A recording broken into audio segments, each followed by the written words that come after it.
Sourate 79. Les arracheurs. Au nom de Dieu, le tout miséricordieux, le très miséricordieux. Les anges qui arrachent les âmes des mécréants de force, et ceux qui prennent avec douceur les âmes des croyants joyeusement, et ceux qui flottent partout, concourant volontiers les uns avec les autres pour exécuter divers ordres. Le jour où le tremblement tremblera, suivi par le second souffle, certains esprits seront terrifiés, leurs yeux seront baissés. Ils diront: nous avons été recréés de la tombe.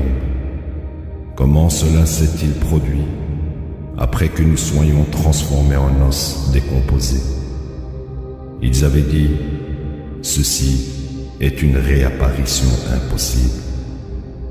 Tout ce que cela prend est une seule impulsion, après quoi il se lève. As-tu été informé au sujet de l'histoire de Moïse? Son Seigneur l'appela à la sainte vallée de Tour. Va auprès de Pharaon, il a transgressé.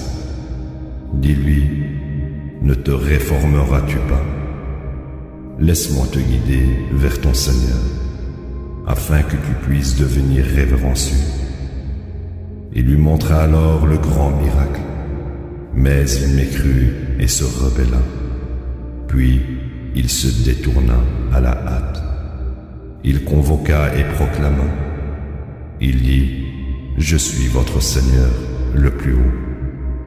Par conséquent, Dieu l'a assigné au châtiment dans l'au-delà, ainsi que dans la première vie.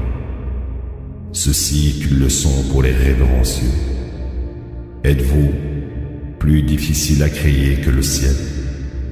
Il l'a construit, il a élevé ses masses et l'a parfait. Il a fait sa nuit obscure et a éclairé son matin. Il a fait la terre oviforme. D'elle, il a produit sa propre eau et son propre pâturage. Il a établi les montagnes. Tout ceci pour vous pourvoir, vous et vos animaux, des conditions de support de la vie. Puis, lorsque le grand souffle viendra, c'est le jour où l'humain se souviendra de tout ce qu'il a fait. L'enfer sera amené à l'existence. Quant à celui qui transgressait, qui était préoccupé par cette vie, l'enfer sera la demeure. Quant à celui qui révérait la majesté de son Seigneur et interdisait au moins les désirs de nature pécheresse, le paradis sera la demeure. Il t'interroge au sujet de l'heure et quand elle aura lieu. Ce n'est pas toi qui es destiné à annoncer son moment. Ton Seigneur décide de son sort. Ta seule mission est d'avertir ceux qui s'y attendent.